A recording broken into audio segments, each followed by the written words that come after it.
Hello friends, अब देखेंगे अपन chapter 8 का क्वेश्चन नंबर 8 में आपको पढ़ाने के लिए जा रहा हूं। तो क्वेश्चन नंबर 8 है अपना अदृश्य स्पेक्ट्रम किसे कहते हैं। इससे मैंने आपको लास्ट वीडियो में विद्युत चुम्बकीय स्पेक्ट्रम पढ़ाया था। तब मैंने बेटा आपको बताया था कि विद्युत चुम्बकीय स्पेक्ट्रम के दो भाग थे।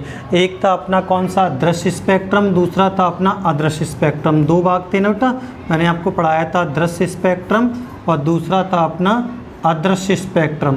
तो यहाँ से अपन देखेंगे बेटा कि विद्युत चुम्बकीय स्पेक्ट्रम के दो भाग थे, दृश्य और अदृश्य। तो अभी अपन अदृश्य पढ़ रहे हैं, इससे लास्ट वीडियो में मैंने आपको दृश्य पढ़ा दिया था। तो यहाँ देखेंगे बेटा दृश्य स्पेक्ट्रम में क्या आता, ये आता था दृश्य स्पेक्ट्रम, दृश्य प्रकाश, जिसमें अपने 7 कलर थे VIBGYOR। ये 7 कलर थे अपने दृश्य स्पेक्ट्रम में, जो मैंने आपको लास्ट वीडियो में समझाए थे बेटा। VIBGYOR इन सातों कलर को अपन आँखों से देख सकते हैं, सूर्य से प्राप्त होते हैं। तो ये दृश्य स्पेक्ट्रम में आते हैं, यानी दृश्य प्रकाश में आते हैं। और मैंने आपको समझाया था लास्ट वीडियो में, जैसे गामा किरणें, एक्स किरणें, पराबैंगनी किरणें, ये हमें आँखों से दिखाई नहीं देती हैं। आँखों से दिखाई नहीं देती तो किस में आती हैं, अदृश्य स्पेक्ट्रम में आती हैं। और इधर लास्ट में आता है अपना अवरक्त प्रकाश, लघु रेडियो तरंगें और दीर्घ रेडियो तरंगें, ये भी हमें आँखों से दिखाई नहीं देती, तो ये भी किस में आती हैं, अदृश्य स्पेक्ट्रम में। देखो मैं रियल लाइफ के एग्जांपल से आपको थोड़ा बेटा समझाता हूँ। जैसे कि बात करते हैं अपन एक्स किरणों की। एक्स किरणों से हमारे शरीर की टूटी फूटी हड्डियों के एक्स रे खिंच जाते हैं।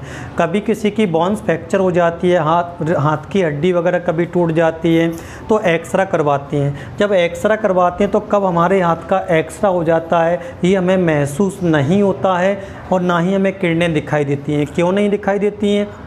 एक्स किरणों की सहायता से एक्सरे होते हैं, लेकिन एक्स किरणें अदृश्य में आती हैं, इसलिए बेटा वो हमें दिखाई नहीं देती हैं। जैसे लघु रेडियो तरंगों से अपने घर के टीवी और रेडियो चलते हैं। जो अपना टीवी चल रहा होता है तो टीवी में अपन को दिखाई देती है क्या कि तरंगें कहाँ से घुस रही हैं, कैसे कलर की हैं, क्या है। जब तक हम कोई सीरियल देख रहे होते हैं, मूवी देख रहे होते हैं, तब तक महसूस कर सकते हैं कि लघु रेडियो तरंगें बराबर हमारी टीवी पर कॉन्टैक्ट बना रही हैं। जब हमारी कभी एंटीना हिल जाता है, कोई भी टाटा स्काई की छतरी हिल जाती है, तो हमारी टीवी पर कोई नेटवर्क नहीं आता, तो हम उस समय समझ जाते बेटा कि लघु रेडियो तरंगों का कांटेक्ट हमारी टीवी से खत्म हो गया। लेकिन ये तरंगें हमें आंखों से दिखाई नहीं देती हैं कि टीवी में कहाँ से घुसती हैं, क्या है, क्यों? क्योंकि वो अदृश्य में आती बेटा, अदृश्य में आती, इसलिए हमें दिखाई नहीं देती। दीर्घ रेडियो तरंगों से पुलिस वालों के वायरलेस सेट चलते हैं, वॉकी टॉकी। वॉकी टॉकी में भी कभी दिखाई नहीं देता कि तरंगें कहाँ से घुस रही हैं, क्या है, बस वॉकी टॉकी बजता रहता है, तो हम समझ जाते हैं कि दीर्घ रेडियो तरंगें बराबर उस पर कांटेक्ट बनाए हुए हैं। तो यहाँ से मैंने कुछ एग्जाम्पल आपको देख के समझाए कि इनमें से एक भी तरंग आँखों से दिखाई नहीं देती हैं, इसलिए वो किस में आती हैं बेटा, अदृश्य स्पेक्ट्रम में आती हैं। अब क्वेश्चन था अपना अदृश्य स्पेक्ट्रम किसे कहते हैं। सिंपल सा आंसर है बेटा। देखो ये अपना दृश्य स्पेक्ट्रम था, ये बीच वाला जो भाग है वो क्या है, दृश्य स्पेक्ट्रम है। तो दृश्य स्पेक्ट्रम के आगे और दृश्य स्पेक्ट्रम के पीछे, दृश्य स्पेक्ट्रम के आगे और दृश्य स्पेक्ट्रम के पीछे कुछ ऐसी तरंगें और ऐसी किरणें पाई जाती हैं जो हमें आँखों से दिखाई नहीं देती, क्योंकि अदृश्य का मतलब क्या होता है, दिखाई नहीं देना।